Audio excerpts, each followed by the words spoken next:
네, 오늘 하나님께서 우리에게 주신 말씀은 누가복음 9장 1절에서 17절까지의 말씀입니다. 제가 가진 신약 성경은 106면에 있습니다. 누가복음 9장 1절에서 17절까지의 말씀 같이 합독해서 읽도록 하겠습니다.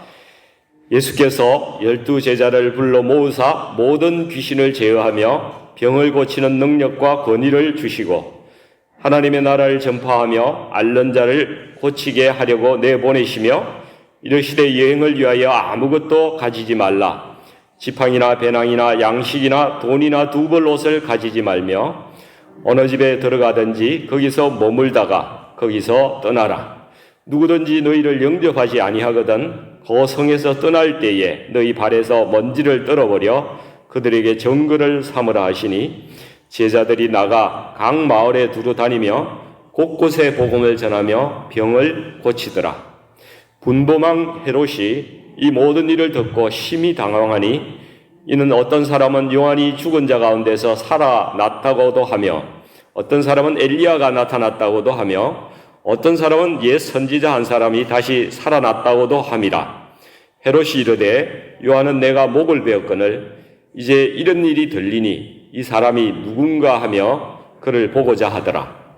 사도들이 돌아와 자기들이 행한 모든 것을 예수께 여쭈니 데리시고 따로 벳세다라는 고을로 떠나가셨으나 무리가 알고 따라왔거늘 예수께서 그들을 영접하사 하나님 나라의 일을 이야기하시며 병 고칠 자들은 고치시더라. 날이 저물어가매 12사도가 나와 여짜오되 무리를 보내어 두루 마을과 촌으로 가서 유하며 먹을 것을 얻게 하소서. 우리가 있는 여기는 빈 들이니이다. 예수께서 이르시되 너희가 먹을 것을 주라 하시니 여짜오되 우리에게 떡 5개와 물고기 2마리밖에 없으니 이 모든 사람을 위하여 먹을 것을 사지 아니하고서는 할 수 없사옵나이다 하니 이는 남자가 한 5,000명 되밀어라. 제자들에게 이르시되 때를 지어 한 50명씩 앉히라 하시니 제자들이 이렇게 하여 다 앉힌 후 예수께서 떡 5개와 물고기 2마리를 가지사 하늘을 우러러 축사하시고 떼어 제자들에게 주어 무리에게 나누어 주게 하시니 먹고 다 배에 불렀더라. 그 남은 조각을 12바구니에 거두니라. 아멘. 네, 오늘 누가복음 9장 말씀을 가지고 여러분과 함께 저를 축복의 통로로 써주소서라는 제목으로 말씀을 나누기를 원합니다. 제가 한 10여 년 전에 캄보디아에 선교를 간 적이 있었습니다. 거기는 병원도 없고 너무 오지가 돼가지고 마치 오늘 우리가 읽었던 벳세다의 빈들에 간 것 같은 그러한 느낌이 도는 그러한 곳이었습니다. 마을에는 아픈 사람들이 참 많이 있었는데 우리는 말씀을 전하고 또 아픈 사람들을 위해서 병을 낫기 위해서 기도하는 것이 우리 선교 활동의 내용이었습니다.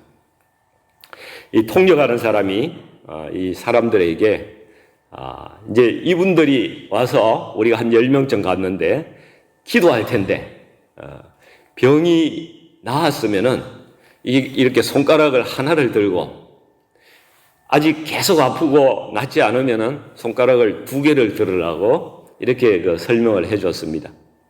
그리고 우리가 이제 한 사람 한 사람 우리 일행들이 한 사람 한 사람 붙잡고 아픈 부위에 손을 얹고 사실 기도했습니다. 하나님 이 사람 불쌍히 여겨주시고 치유해 주십시오. 단지 기도 내용은 그것이었습니다. 그런데 기도한 사람의 90%가 1번을 드는 것입니다. 자기가 병이 나았다는 거예요. 이 거짓말 같은 그러한 역사가 일어나는 것을 경험을 했습니다. 살아계신 하나님께서 함께 하신다는 것을 경험을 할 수가 있었습니다. 예수님께서 마태복음에서 처음 사역을 시작하시면서 하신 말씀이 회개하라 천국이 가까웠느니라 이렇게 말씀하셨죠. 또 마가복음에서 첫 말씀은 때가 찼고 하나님의 나라가 가까이 왔으니 회개하고 복음을 믿어라. 누가복음에서는 이제 회당에서 예수님께서 이사야서를 읽으심으로 당신의 사역을 시작하시는데, 주의 성령이 내게 임하셨으니 이는 가난한 자에게 복음을 전하게 하시려고 내게 기름을 부으시고 나를 보내사 포로된 자에게 자유를, 눈먼 자에게 다시 보게 함을 전파하며 눌린 자를 자유롭게 하고 주의 은혜의 해를 전파하게 하려 하심이라. 여러분, 마태복음, 마가복음, 누가복음을 공관복음이라고 하지 않습니까? 이 세 가지를 종합해 보면 예수님께서 세상에서 선포하신 첫 말씀은 이제 하나님의 나라가 가까이 왔으니 너희가 회개하고 내가 전파하는 복음을 믿고 자유함을 얻으라. 주님의 말씀은 이렇게 정리할 수가 있겠죠. 그래서 예수님의 말씀에 따라서 우리가 전해야 될 이 생명의 복음의 내용은 이렇습니다. 먼저는 하나님 나라를 선포하는 것입니다. 하나님께서 통치하시는 나라가 우리 가운데 이미 임하셨다는 사실을 선포하는 것입니다. 두 번째는 회개를 선포하는 것입니다. 모든 사람이 죄인임을 깨닫고 회개해야 된다는 사실을 우리가 선포하는 것입니다. 세 번째는 복음을 전파하는 것입니다. 우리 예수님께서 십자가에서 우리를 죄를 대신하셔서 죽으시고 또 부활하셨다는 사실을 선포하는 것입니다. 그리고 마지막으로 네 번째는 우리가 가진 자유를 선포하는 것입니다.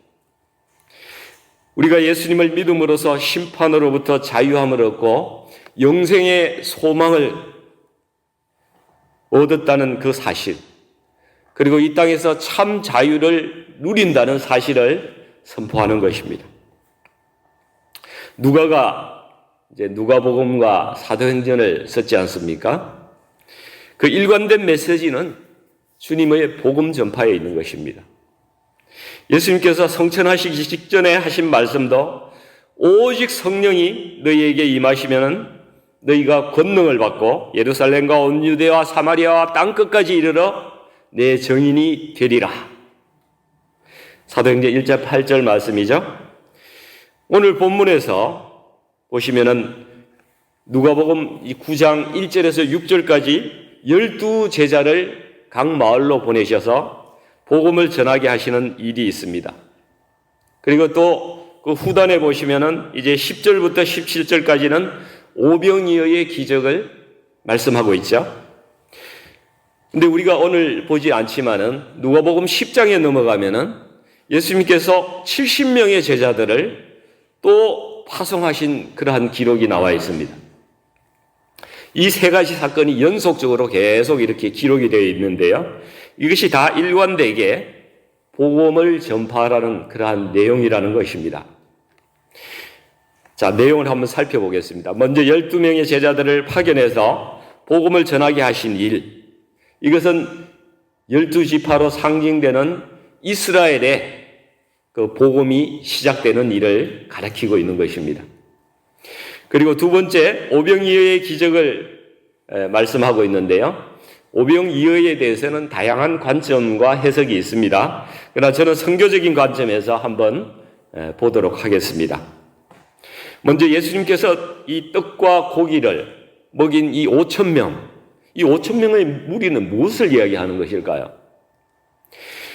사도행전 4장 4절에도 보면은 말씀을 들은 사람 중에 믿는 자가 많으니 남자의 수가 약 5,000이나 되었더라, 이렇게 말씀합니다.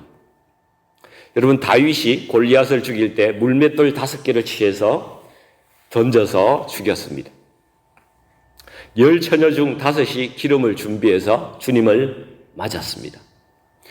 여러분, 성경에서 이 5,000, 5 이렇게 나오는 숫자가 이것이 하나님 편에 선 교회의 무리들이라는 사실을 기억하시면은 여러분들께서도 성경을 읽으실 때에 도움이 되실 것입니다.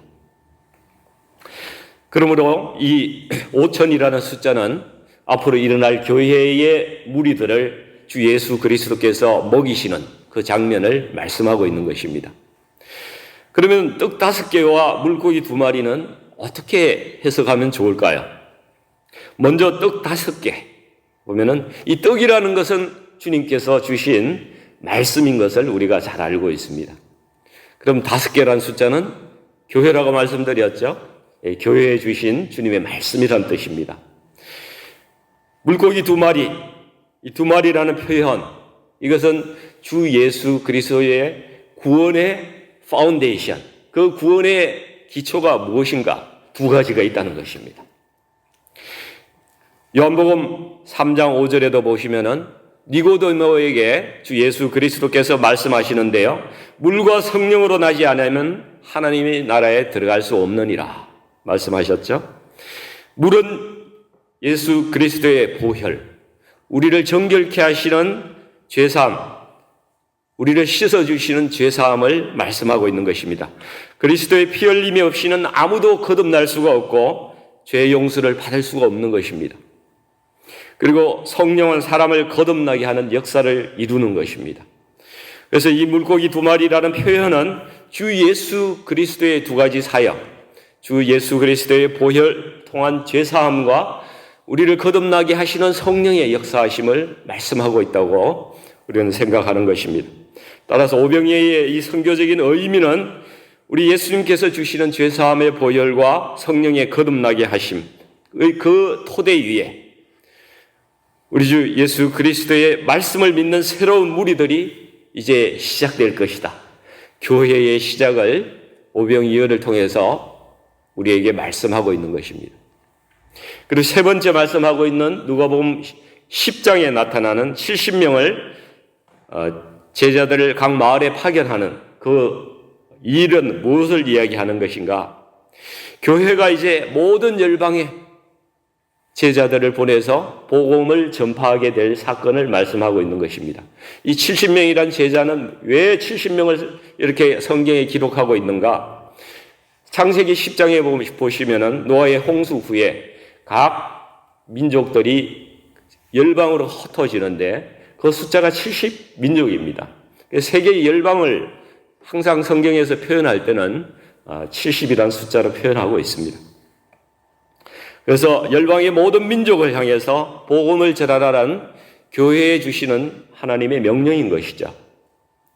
이렇게 누가복음을 선교적으로 보면은 복음이 먼저 이스라엘부터 시작해서 그리고 교회에 복음이 전파되어서 교회의 모든 제자들이 일어나서 세계 열방으로 복음을 전하는 3가지 사건을 이렇게 주님께서 시리얼로 이렇게 설명을 해주고 계시다는 사실을 우리가 알 수 있습니다. 그럼 이제 강론으로 좀 들어가서 오늘 말씀을 통해서 주님께서 원하시는 우리의 삶의 원리가, 이 선교의 원리가 무엇인지 이것을 한번 살펴보도록 하겠습니다. 첫 번째 원리는 우리가 오직 하나님만 의지해야 된다는 그 말씀을 오늘 말씀을 통해서 주시고 계십니다. 빈손으로 빈들에서 주님만 의지하라는 말씀입니다. 본문 9장 3절에 보시면은 이르시되 여행을 위하여 아무것도 가지지 말라. 지팡이나 배낭이나 양식이나 돈이나 2벌 옷을 가지지 말며 이렇게 되어 있죠.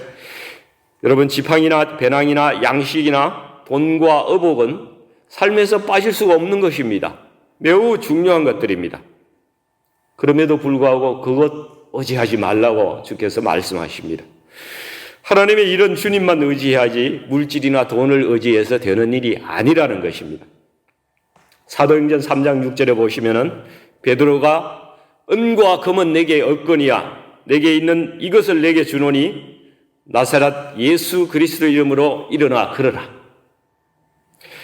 여러분 영혼을 살리는 일은 말씀의 능력이고 성령의 역사이지 돈과 재물로 할 수 있는 일이 아니라는 것입니다. 그것을 증명하고 있는 것입니다.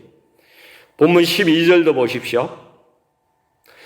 제자들이 주님께 이야기합니다. 우리가 있는 여기는 빈들이니이다. 오병이어의 현장에서 예수님과 제자들도 아무런 먹을 것이 없고 아무것도 의지할 것이 없는 빈들에 서 계셨습니다. 그런데 먹을 것을 염려하는 제자들에게 주님께서 무엇이라고 말씀하십니까? 13절을 같이 읽습니다. 예수께서 이르시되 너희가 먹을 것을 주라. 만물의 공급의 원천은 예수님이십니다. 우리가 이 비밀을 알고 있으면 염려하지 않아도 되는 것입니다. 주님께서 염려를 넘어서서 우리 보고 너희가 먹을 것을 주라고 말씀하고 계십니다. 이게 말이 됩니까? 네, 말이 됩니다. 주님이 계시면은 주님이 나와 함께 하실 때 이러한 역사가 일어난다는 것입니다. 실제로 중국의 내지 선교회를 조직해서 인랜드 선교를 하셨던 허더스 테일러나 고아들을 평생 먹이고 입혔던 조지 밀러 같은 분들은 한 번도 사람에게 도움을 요청한 적이 없다고 합니다. 오직 기도함으로 자기의 사역을 필요한 것을 모두 하나님께 공급받았던 사람들입니다. 하나님의 일은 하나님께서 책임지신다는 그러한 믿음으로 우리에게도 그런 믿음으로 살아가라고 말씀하고 계신 것입니다. 두 번째 원리를 봅니다. 선교는 사람이 하는 것이 아니라 하나님이 하시는 것입니다. 전도가 나의 능력이나 지혜로 될까요? 내가 말을 좀 잘하고 논리적으로 사람을 잘 설득해서 예수님을 믿게 할 수 있을까요? 고린도전서 2장 4절 5절 말씀 보시면은 내 말과 내 전도함이 설득력 있는 지혜의 말로 하지 아니하고 다만 성령의 나타나심과 능력으로 하여 너희 믿음이 사람의 지혜에 있지 아니하고 다만 하나님의 능력에 있게 하려 하였노라. 예수님께서 12제자에게 인간적인 힘을 모두 내려놓고 대신에 내가 주는 그 예수님의 능력과 권위를 가지러 복음 전하라고 말씀하셨습니다. 본문 9장 1절 보시면은 모든 귀신을 제어하며 병을 고치는 능력과 권위를 주셨다고 말씀하고 있습니다. 지금도 제가 캄보디아 선교에서 경험했던 것처럼 세계 곳곳의 선교 현장에서는 주 예수 그리스도의 이름으로 귀신이 쫓겨가고 그 병이 고쳐지는 크고 놀라운 역사가 여전히 일어나고 있다고 믿습니다. 16절에 봐도 빈들에서 제자들이 주님의 말씀을 전적으로 순종했을 때에 예수님께서 먹고 배부를 정도로 공급해 주시는 그러한 기적이 일어나고 있지 않습니까? 세 번째 원리가 있습니다. 그것은 주님께서 우리를 다른 사람을 축복하는 축복의 통로로 사용하신다는 사실입니다. 주님은 12제자를 사용하셔서 생명의 복음을 전하시고 질병을 고쳐주셨습니다. 주님은 나를 통해서 다른 사람에게 생명 주시기를 원하시는 것입니다. 다른 사람의 축복의 통로가 되기를 원하시는 것입니다. 오병이어의 기적에서도 주님은 양식을 직접 나눠주신 것이 아니라 제자들을 통해서 사람들에게 먹을 것을 나눠주도록 그렇게 하셨습니다. 16절을 보시면은 하늘을 우러러 예수께서 떡 5개와 물고기 2마리를 가지사 하늘을 우러러 축사하시고 떼어 제자들에게 주어 무리에게 나누어 주게 하시니 하나님께서 아브라함에게 이렇게 말씀하시지 않았습니까? 땅의 모든 족속이 너로 말미암아 복을 얻을 것이라. 그 약속의 말씀에 따라서 주님께서는 오늘도 우리가 다른 사람에게 복이 되라고 그렇게 우리에게 말씀하고 계십니다. 우리를 통해서 생명의 복음이 전해지기를 원하신다는 사실입니다. 사랑하는 성도 여러분, 저와 여러분은 지금까지 얼마나 다른 사람에게 복이 되는 삶을 살아오셨습니까? 지금 저와 여러분은 다른 사람에게 생명이 되고 위로가 되고 힘이 되는 그러한 삶을 살아가고 계십니까? 우리가 열방의 선교사로 가는 삶은 살지 못하지만은 내 이웃에게 힘이 되고 위로가 되어주는 그러한 삶은 우리가 살 수 있지 않을까요? 우리가 그 일을 예수 그리스도의 이름으로, 예수님을 사랑하심으로 그렇게 행한다면 그것이 바로 복음 전파의 삶을 살아가는 것입니다. 땅의 모든 족속이 아브라함을 통해서 복을 받을 것이라는 이 하나님의 말씀, 이것을 우리가 성취하는 것입니다. 이것을 주님께서 우리에게 원하고 계십니다. 선교적인 공동체로서 우리 교회의 모든 성도님들이 이렇게 내 이웃, 또 내 형제, 내가 또 다른 사람에게 복의 통로가 되어주는 그러한 삶을 오늘도 우리가 같이 걸어가시기를 주님의 이름으로 간절히 축원드립니다. 기도하겠습니다. 아버지 하나님, 하나님께서 만물의 주인 되시고 만복의 근원이 되십니다. 저희들이 믿음으로 사는 사람 되게끔 하나님 인도하여 주시옵소서. 그리고 저희가 이제 남은 여생 동안 다른 사람에게 복의 통로가 되는 삶을 살게 하여 주옵소서. 아브라함의 축복을 이루는 그러한 삶을 살아가도록 하나님 저희를 사용해 주시옵소서. 우리 교회의 비전인 선교하는 공동체의 사명도 잘 감당할 수 있도록 하나님 도와주시옵고, 우리 각 목장이 세워지면은 한 선교사를 세우고 그를 위해서 기도하며 보내는 선교사의 삶을 살아갈 수 있도록 그렇게 인도해 주시옵소서. 주님은 우리의 모든 기대를 뛰어넘는 분이심을 고백합니다.